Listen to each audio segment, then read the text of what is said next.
Dad put my sister's name on his $650,000 pharmacy. You don't have the skills she does. I stayed quiet, launched my own business. Years later, mine's worth $2.8 million. Sister was sued for selling expired meds. Dad lost his license.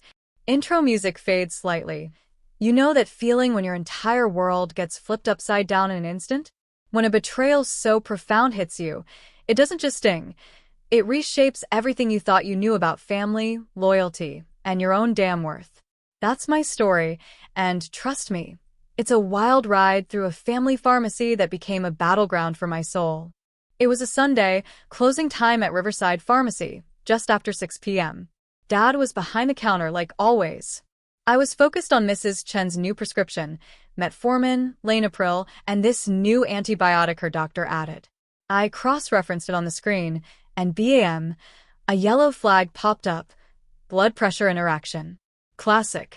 I immediately picked up the phone to call her doctor's after-hours line, getting that infuriating hold music.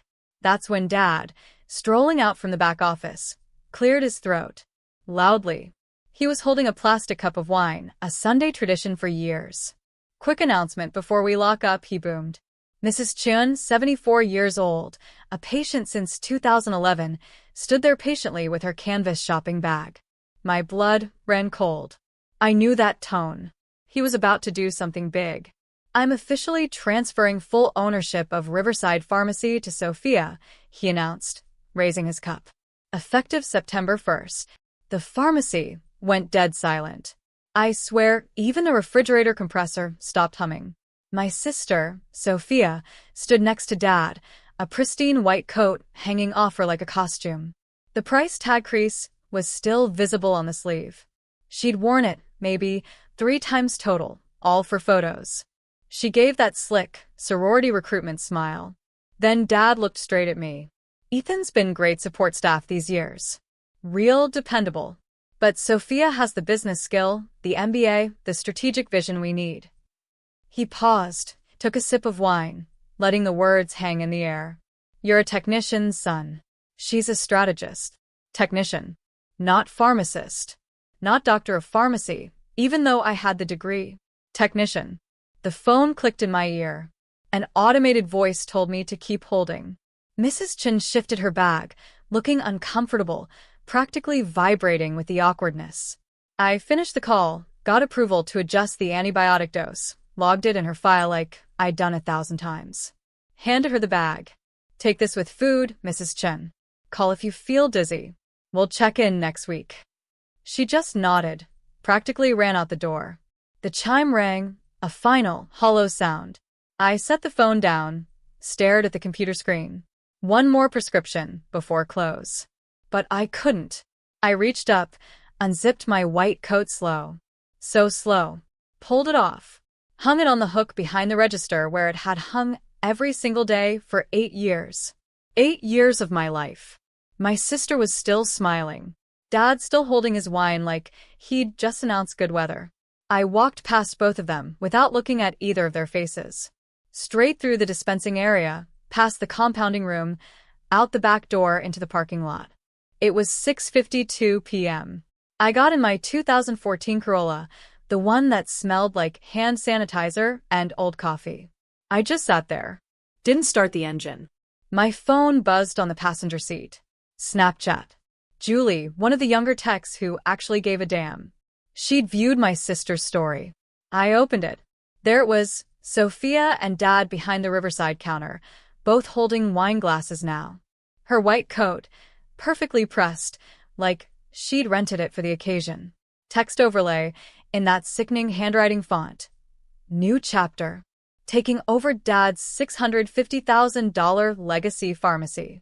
Excited to bring modern management. Behind them, I could see it all. The same counter I'd just walked away from. The same staff I'd trained. The same compounding station where I'd spent 8 years developing formulas Dad didn't even know I'd created. I closed the app. Stared at the steering wheel. My hand was still on the key. Hadn't turned it yet. Images flashed through my head without permission. Me, 23 years old, at my PharmD graduation. Dad in the 3rd row. Afterwards, in the parking lot, he'd pulled me aside. Come work with me. Build the legacy together. You'll take over someday. I had 3 job offers in my backpack, including a Seattle hospital system offering $68,000. I turned them all down. Me, 25 years old, working the counter at Riverside for $42,000 a year. I'd just finished setting up our first medication therapy management program for diabetic patients. Took me 4 months to build. Revenue jumped 18% in the first year. Dad called it a nice extra service. Never changed my title. Never raised my pay beyond cost of living adjustments. Me, 27 years old. My sister's MBA graduation party. Dad rented a venue, 50 people, open bar, catered Italian food. 2 days later, he pulled me aside in the pharmacy. Sophia is going to handle growth strategy. You just keep doing what you do best. I started the engine. Drove to my apartment on the east side. A 400-square-foot studio. Couch from Craigslist, coffee table from a garage sale. One decent desk I'd saved 3 months for. I sat down. Opened my laptop. There was a file on my desktop. EC compound formulas. I opened it. 43 custom formulations. I developed them over 8 years, mostly at home, in my free time. Pediatric suspensions that actually tasted good enough for kids to take without a fight. Pain creams in 3 different strengths with penetration enhancers, tested on volunteer patients who trusted me. Veterinary compounds, because most pharmacies won't touch animal prescriptions and pet owners get desperate.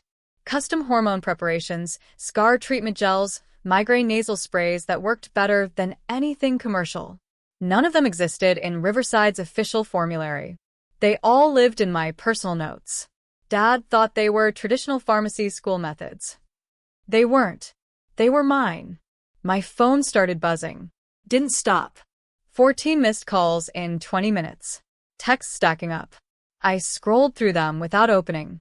Dad, we need to discuss this like adults. My sister. Are you seriously walking out over a title? Mom, calling from Eugene. Your father worked so hard to build this. Don't be selfish. One text stood out. Julie, what just happened? Everyone's confused. I opened that one. Typed back. I quit. Don't quit yet. Just start saving money, she replied in seconds. Are you okay? I stared at that question. Didn't know how to answer it. Turned off my phone instead. Lay down on the couch. Stared at the ceiling until the light through the window changed from blue to black. Didn't sleep. At 5:30 a.m., I got up. Drove back to Riverside before anyone else would show up. Used my key through the back door. Punched in the alarm code that hadn't changed in 5 years. Walked straight to my locker in the break room. Grabbed my personal items. Stethoscope, bandage scissors, the small notebook where I kept clinical observations about patients, things that mattered but didn't fit in the computer system. 8 years of handwritten notes. I photographed every single page. 247 photos. Then I walked to Dad's office. Door unlocked, like always. He never locked it because we're family. His desk was covered in papers, weekly revenue reports, inventory spreadsheets, cost analyses he'd been reviewing Friday afternoon. I pulled out my phone, photographed 12 pages. Not to steal anything, not to use against him, just to remember exactly what this place made, what it was worth, what he chose to give away to someone who'd worked here 4 months total, 8 years ago. I put everything back exactly where I found it, went back to the break room, set my keys on the table in the center where he'd see them first thing. Riverside pharmacy key, office key, alarm code tag on a small brass ring. Next to the keys, I placed my nameplate from the front counter. Ethan Clark, PharmD. I picked up the nameplate, left the keys sitting there, walked to the front of the store, stood in the dark pharmacy, streetlight coming through the windows, casting long shadows across the aisles I'd walked 10,000 times. This place raised me more than my actual home. I'd spent more hours here than anywhere else in my 20s.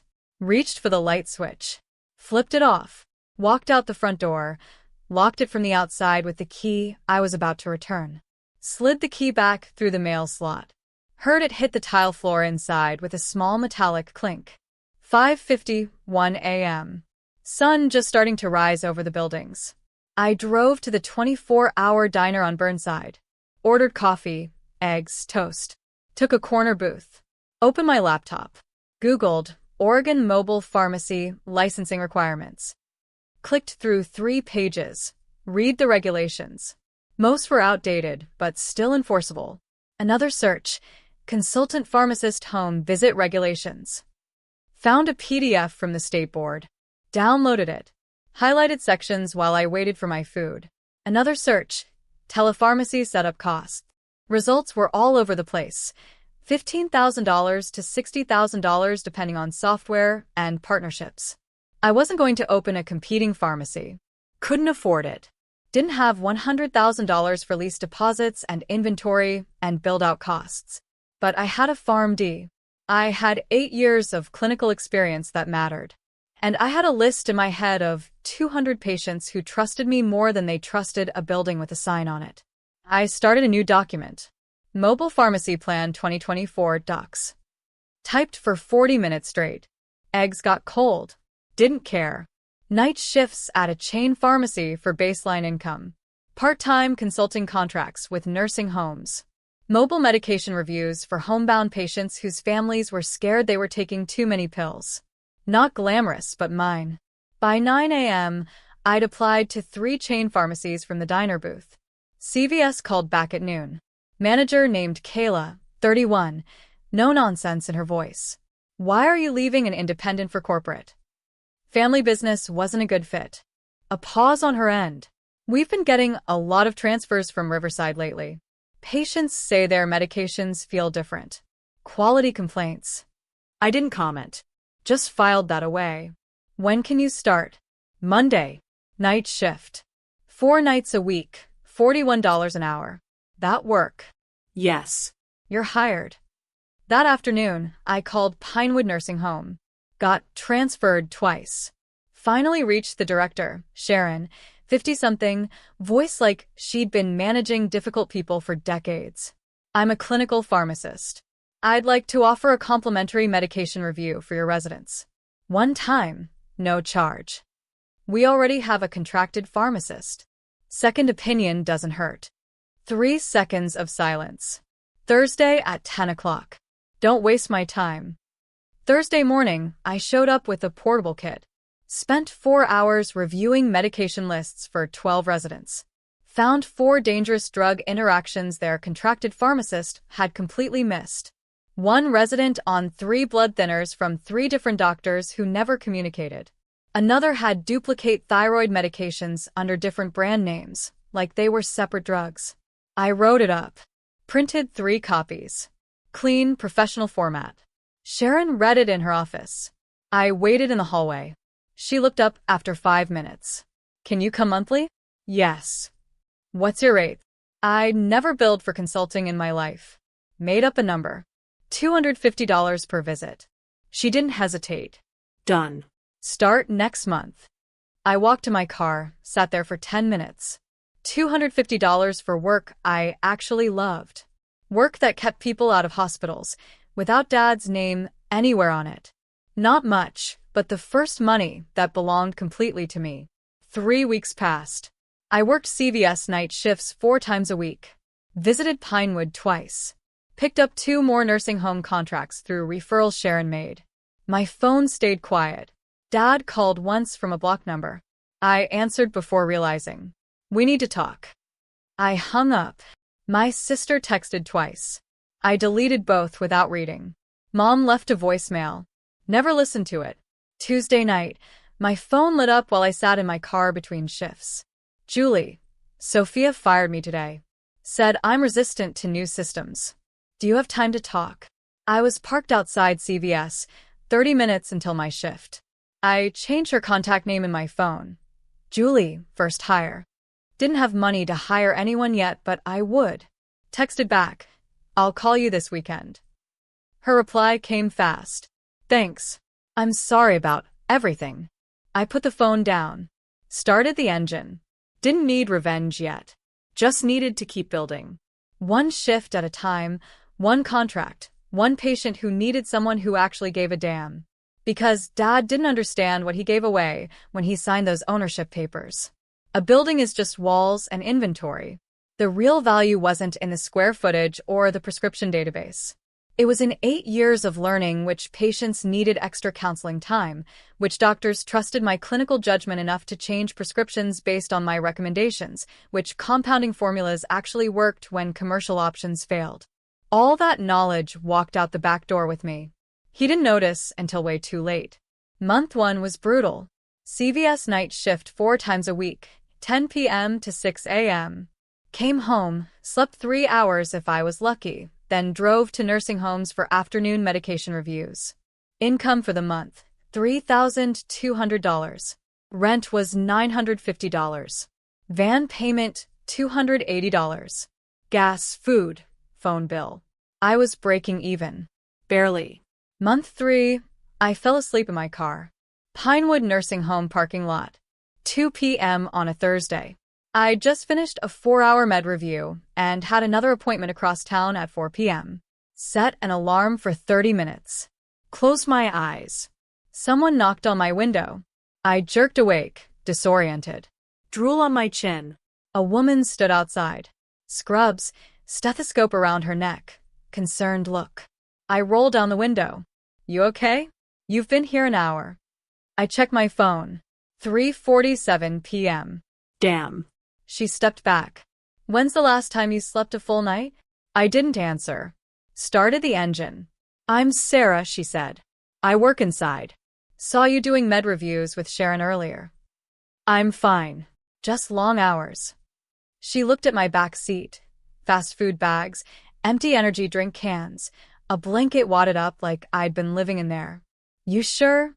I put the car in reverse. Thanks for waking me. Drove to my next appointment 20 minutes late.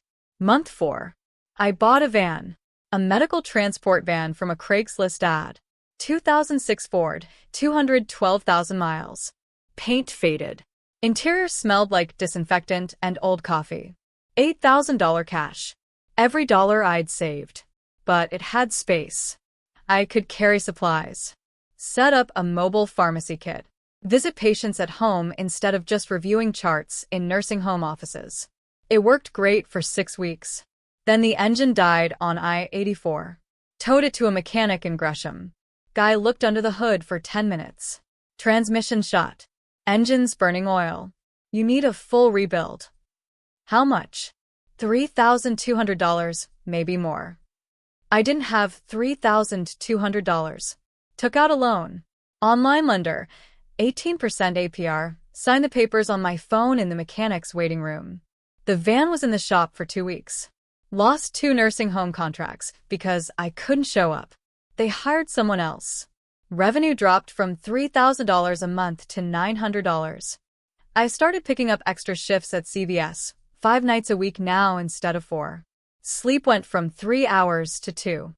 Month 6, I landed a good contract. Dr. Lee, family practice doctor with 3 clinics across Portland. He'd seen my work at one of the nursing homes through a mutual patient, called me directly. I need someone to review complex medication cases. Patients on 10-plus medications, insurance denials, prior authorizations. You interested? Yes. $900 a month flat rate, weekly consultations. Done. For 3 months, it was my biggest contract. I'd send him detailed reviews. He'd adjust prescriptions based on my recommendations. Patients got better outcomes. He saved time. Everyone won. Month 9. He sent me an email. Contract terminated effective immediately. Thanks for your service. No explanation. I called him. Voicemail. Left a message. Never heard back. Found out 2 weeks later through a nurse who used to work for him. Dad had approached Dr. Lee with a deal. Cheaper generic medications through Riverside Pharmacy. Bulk pricing, plus a referral kickback if he stopped using me and sent patients to Riverside instead. Dr. Lee took the deal. I lost $900 a month. That same month, my rent came due, and I was $300 short. Checked my bank account 4 times, like the number would magically change. It didn't. I sat in my van outside my apartment. Engine off, Heat fading.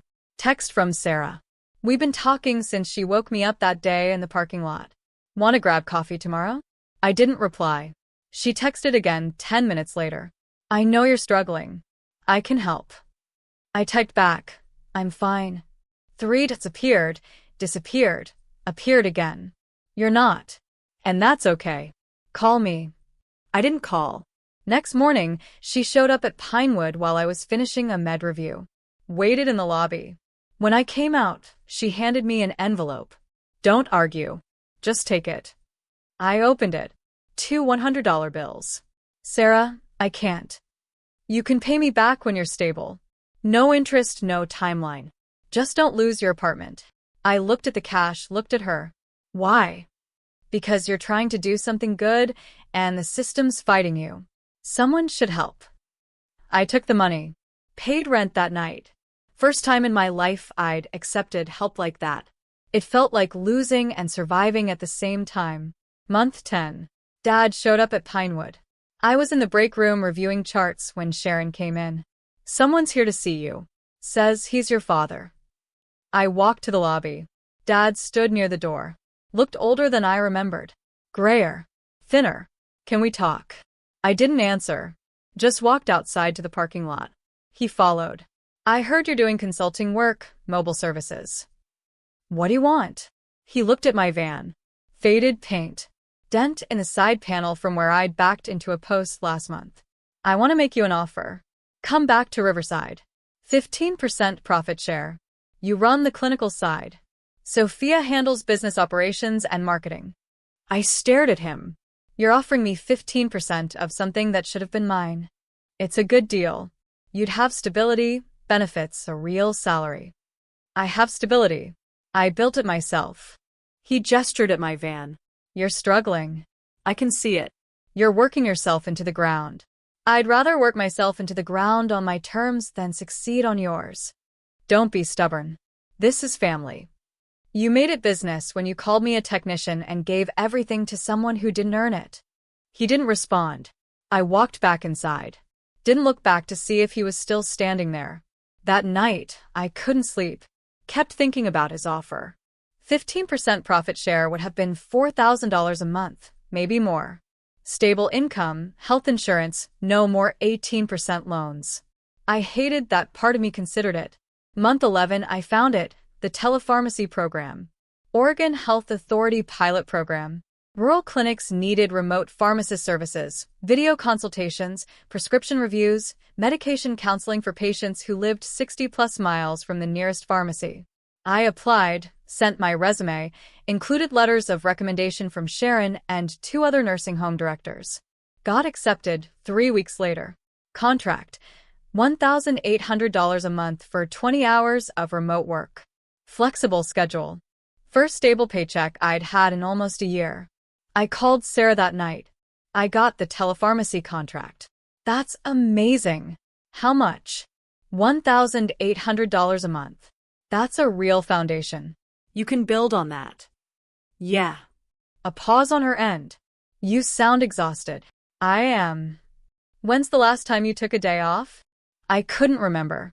Get some sleep, she said. You earned it. I slept 9 hours that night. First time in months. Month 13. Year 2 started. I quit CVS.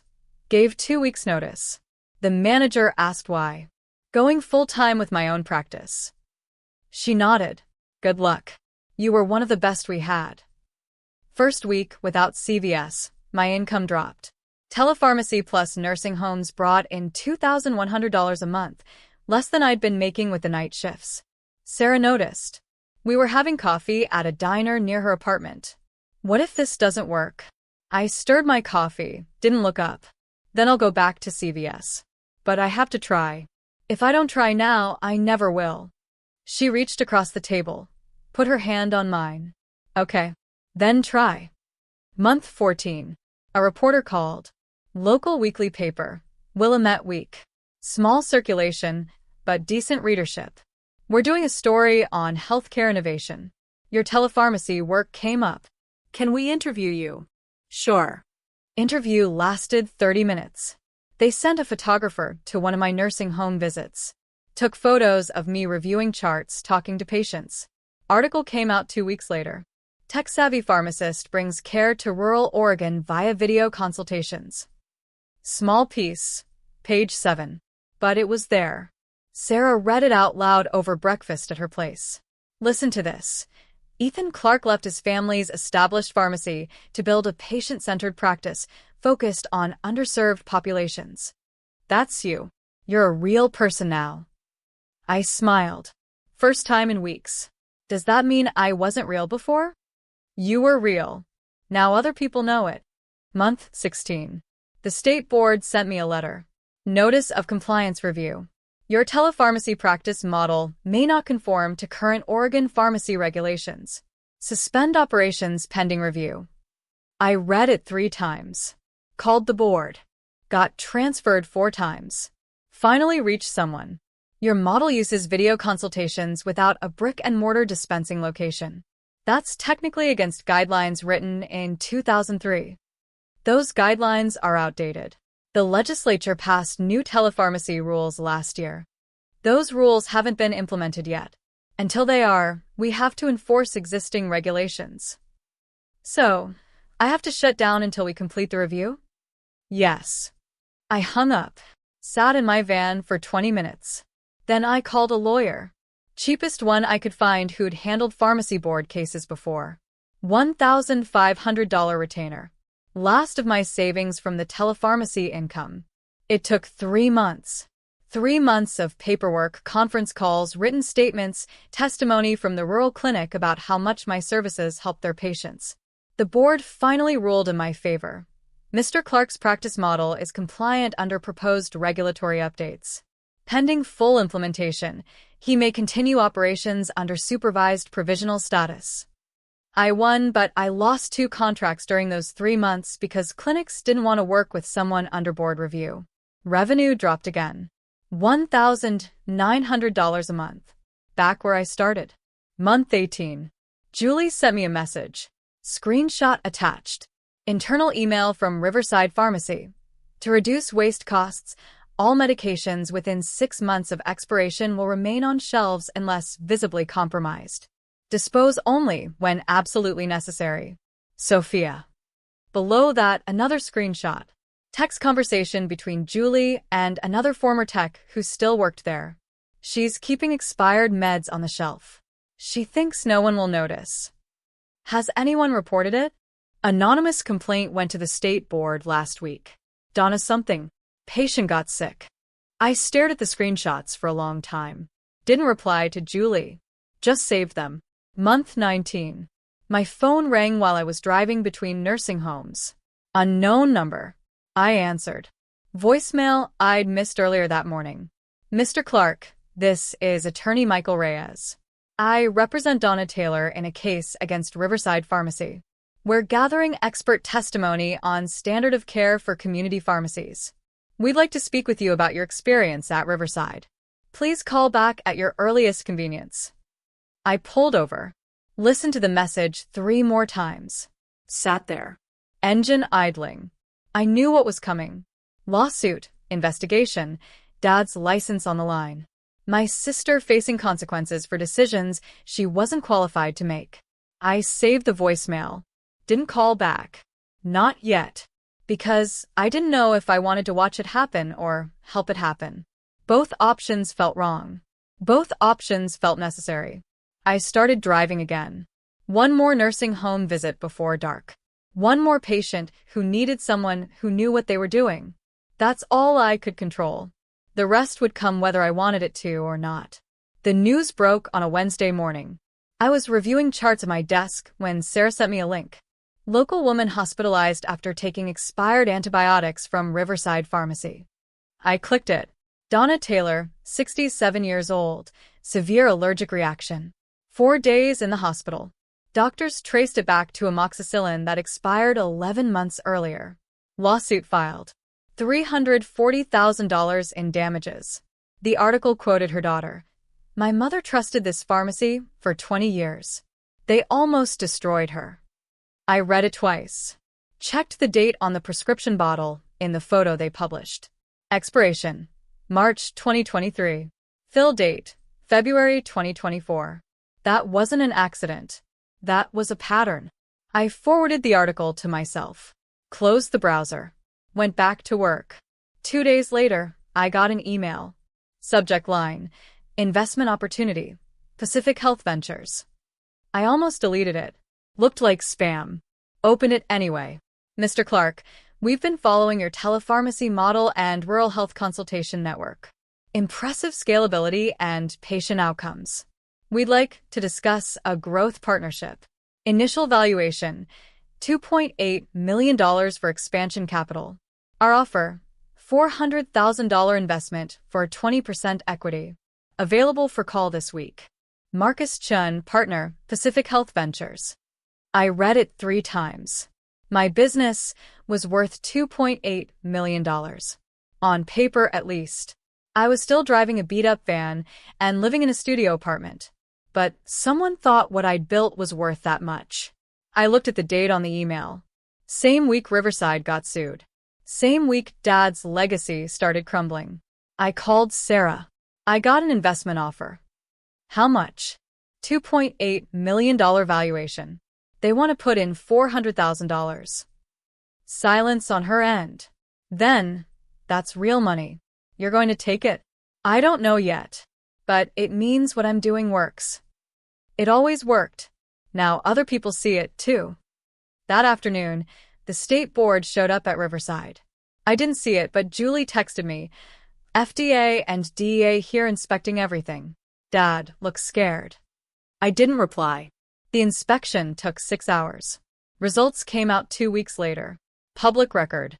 I read the full report online. 63 expired medications still on shelves. Some expired by over a year.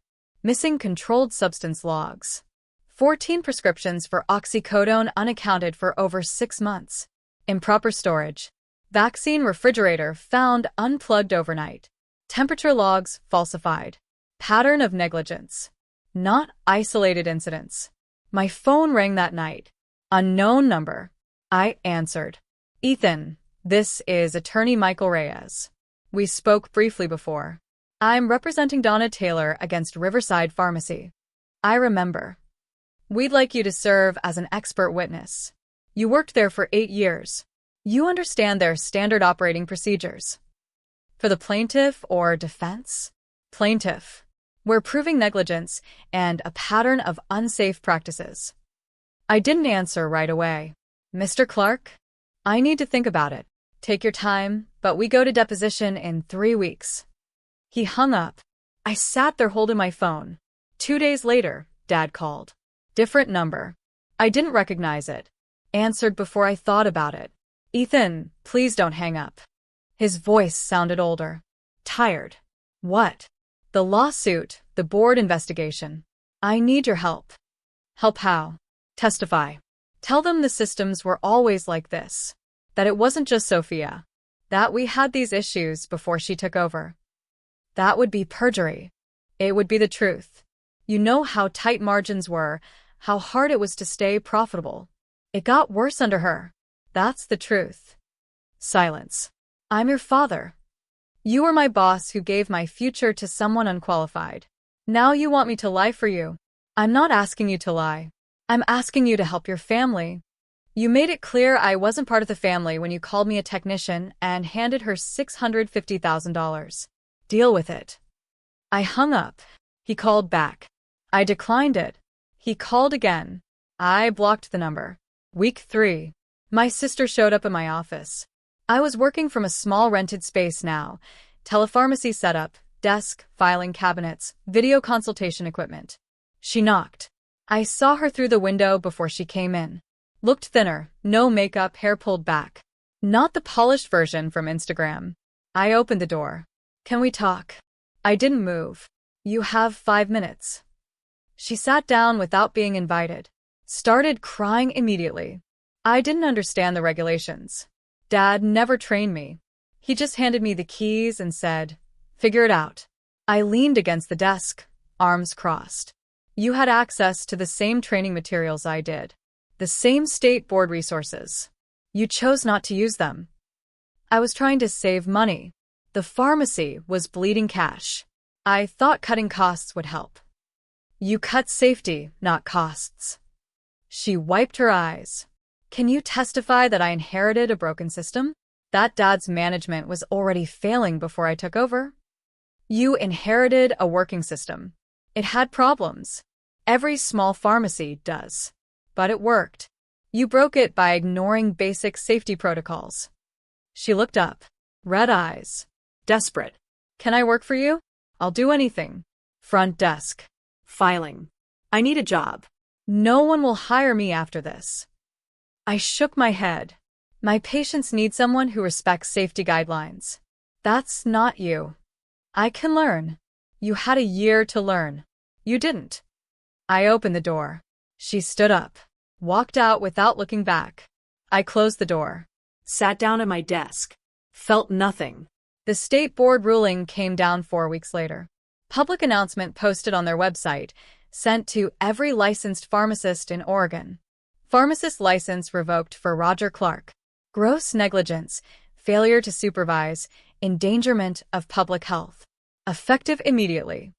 Riverside Pharmacy had 30 days to close or transfer ownership to another licensed pharmacist. No one would touch it. The building went up for sale 3 weeks later. Local news covered it. Legacy Pharmacy shuttered after safety violations. Family-owned business closes after 24 years. They interviewed former patients outside the boarded-up building. Showed the empty shelves through the windows. One patient said, "I'm glad they're gone. My daughter almost died from their mistakes." Another said, "It's sad, but safety matters more than legacy." I watched the news clip on my phone. Didn't share it, didn't comment. Just watched. My phone started ringing the day after Riverside closed. Former Riverside patients. 83 calls in 1 week. Are you taking new patients? Can you transfer my prescriptions? I heard you used to work there. Can you help? I couldn't take them all. Physically impossible. I was already maxed out with nursing homes and telepharmacy. I called Julie. I need help. Full-time. Are you available? Yes. Start Monday. I'll pay you $18 an hour to start. More when revenue stabilizes. I'll take it. I hired another tech 2 weeks later. Someone Julie recommended from her pharmacy school cohort. Revenue jumped. Month 1 after Riverside closed, $6,200. Month 2, $11,400. I moved into a real office. 2 rooms, proper waiting area, reception desk. Still not a full pharmacy, but close.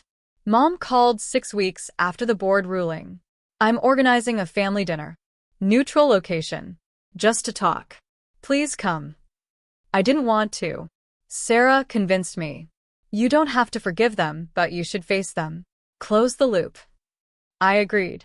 Saturday night, Italian restaurant downtown. Corner booth. Mom reserved. Dad was already there when I arrived. Looked like he'd aged 10 years. Gray hair, thinner, wore a cheap polo shirt I'd never seen before. My sister sat next to him, staring at her water glass. Mom sat across from them, forced smile, trying to hold it together. I sat down next to Mom. Sarah sat next to me. No one spoke for 30 seconds. Mom tried first. I'm glad we could all. Dad interrupted. I was wrong. I thought the MBA meant she could run it. I thought business school mattered more than pharmacy experience. I looked at him. You thought credentials mattered more than competence. They don't. My sister finally spoke, voice quiet. I wasn't ready, but I wanted to make you proud. I turned to her. You wanted the title, not the responsibility. There's a difference. Dad leaned forward. If I could go back, I'd make you partner from the start. Split it 50-50ths. Let you run clinical operations while I handled business. You can't go back. And I don't need hypotheticals about what you would have done. I needed you to see what I was doing when it mattered. Mom put her hand on mine. Can we at least stay in touch? Stay a family? I pulled my hand back. Not aggressive, just clear. On my terms, not out of obligation. If we talk, it's because we choose to, not because we share DNA. Silence. The waitress came, took our orders, left. No one ate much. Dad tried one more time before we left. I'm proud of what you built. I know I never said it, but I am. I stood up, put 2 20s on the table for my half. Okay. That was all I said. Sarah and I walked out. She drove. I sat in the passenger seat, staring out the window. How do you feel? She asked. I thought about it. Tired. Not victorious, just tired. That's fair. We drove in silence for a while. She pulled into my apartment complex, parked. You won. You know that, right? Did I? You built something. They lost everything. That's winning. Doesn't feel like it. What does it feel like? I looked at her, then out the window at my building. Studio apartment on the 2nd floor. Light still on because I forgot to turn it off this morning. Feels like the end of something that should have ended years ago. She nodded. Maybe that's what winning looks like sometimes. Maybe. We sat there for another minute. Then I got out. Went inside. Lay down on my couch. Didn't turn on the TV. Didn't check my phone. Just lay there in the dark. Tomorrow I had 12 consultations scheduled, 2 nursing home visits, a telepharmacy training call with the rural clinic, payroll to process for Julie, and the new tech.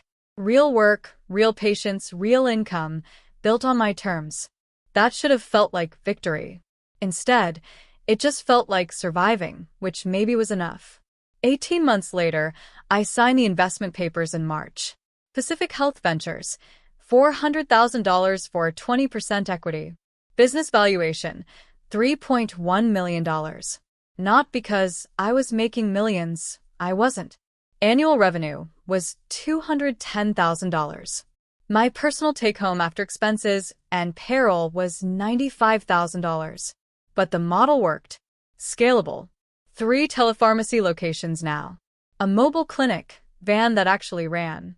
A network of 12 nursing homes across Oregon. The investors saw what I built and bet it would grow. They were right. Sarah and I moved into a small house that summer. 2 bedrooms, a yard, needed work, but it was ours. No mansion, no luxury cars. Just stable. Different kind of success than I thought I'd have. Better in some ways. Emptier in others. September. I was picking up groceries at Walgreens. Saw someone stocking shelves in the pharmacy section. Took me 3 seconds to recognize him. Dad. Wearing a blue Walgreens vest. Name tag that said Roger. Pharmacy technician. Not pharmacist. Technician. The word he called me. He looked up, saw me, froze. I nodded. He nodded back. Looked calmer than I expected. Older, but not broken. I finished shopping, checked out, left. Got a text that night, unknown number, but I knew who it was. I'm okay. Work keeps me busy. Proud of what you built. I stared at it for 10 minutes. Typed back 3 hours later. Thanks. That was it. No long conversation. No reconciliation dinner. Just acknowledgement. October, I was updating my LinkedIn. Saw a notification. My sister had updated her profile. Marketing coordinator at a retail clothing company downtown. No mention of pharmacy. No mention of Riverside. Bio said, passionate about brand storytelling and customer engagement. She sent me an email 2 days later. Subject: hope you're well. Body: therapy helped. I get it now.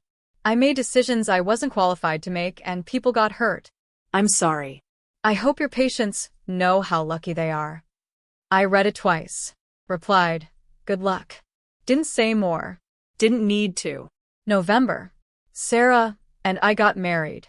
Courthouse wedding. 20 people. Her family. Julie. A few friends from nursing homes and pharmacy school. I invited my parents. They came. Sat in the back. Didn't make a scene. Didn't try to take over. After the ceremony, Dad walked up, extended his hand. I shook it. Congratulations. Thanks. Mom hugged me, held on a little too long. I let her. I'm happy for you, she said. I know. No big speeches, no I'm so proud of you moment. Just a handshake and a hug, and then they left. Sarah's parents took us to dinner after. Small place, Italian. We laughed, told stories, felt normal. That night, Sarah and I sat on the couch in our house. "How do you feel?" she asked. I thought about it. Good. Lighter. They came. That's something. Yeah. She looked at me. If they never fully come around, are you okay with that? I nodded. I don't need them to. I needed to prove it to myself. I did. She smiled, kissed my forehead. Yeah, you did. December. Dad showed up at my office, knocked. I saw him through the window, holding something. I opened the door. Got a minute? Sure. He came in, set a wooden sign on my desk. Old, faded, hand-painted letters. Riverside Pharmacy, since 1994. Building sold last month, he said. New owners are tearing it down, rebuilding. Found this in storage. Thought you might want it. I looked at the sign, ran my hand over the letters. I don't have a place for this. Neither do I. I picked it up. I'll keep it. Storage, though. Not on the wall. He nodded.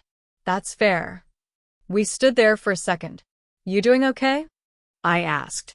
Yeah, Walgreens is fine. Keeps me busy. Pays enough. Good. He looked around my office, saw the framed article from Willamette Week, the state board certificate, photos of me with patients at nursing homes. You built something real. Yeah. He turned to leave, stopped at the door.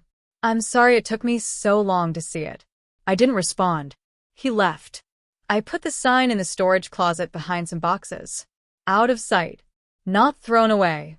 Not displayed. Just there. March marked 3 years since I walked out of Riverside. Regular Tuesday, nothing special. I was in my main office. Video consultation with a patient in rural Oregon. 72-year-old man with diabetes and heart failure. 9 medications, 3 doctors who didn't coordinate. I walked him through each one. What it did, when to take it, what to watch for. He thanked me 4 times during the call. You're the first pharmacist who ever explained this stuff, so I could understand it. That's my job. Well, you're good at it. After the call, Julie knocked on my door. Mrs. Patterson's here for her med review, and you have 2 telepharmacy consults this afternoon. Got it. Thanks. She smiled. Also, Sarah texted, dinner's at 6 o'clock. Don't be late. I won't. She left. I pulled up Mrs. Patterson's chart, started reviewing. My phone buzzed. Photo from Sarah. Our kitchen. Dinner on the stove. Our dog lying on the floor. Text. See you tonight. I smiled. Sent back a thumbs up. Went back to work. Let me tell you how this ended. Dad handed my sister a $650,000 pharmacy. She ran it into the ground in 2 years. I started with a broken van and $8,000 in debt. 3 years later, investors valued my work at $3.1 million. Not because I was smarter. Not because I worked harder. Because I respected the craft he taught me to ignore. We text on birthdays now.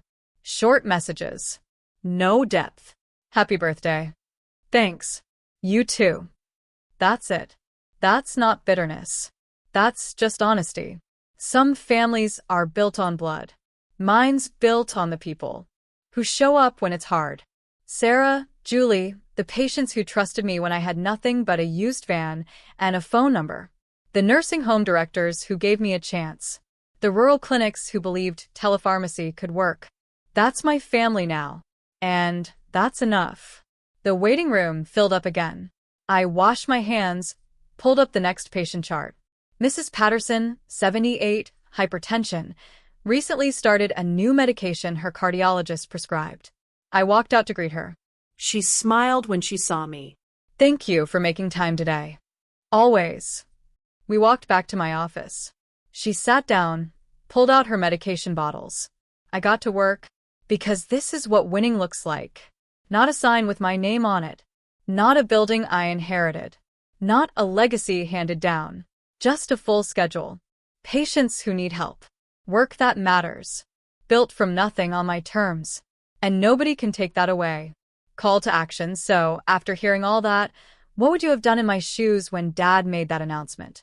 Or even later, when he called asking for help? I'm genuinely curious to hear your thoughts in the comments below. Have you ever had to choose between family loyalty and your own self-respect? Let me know.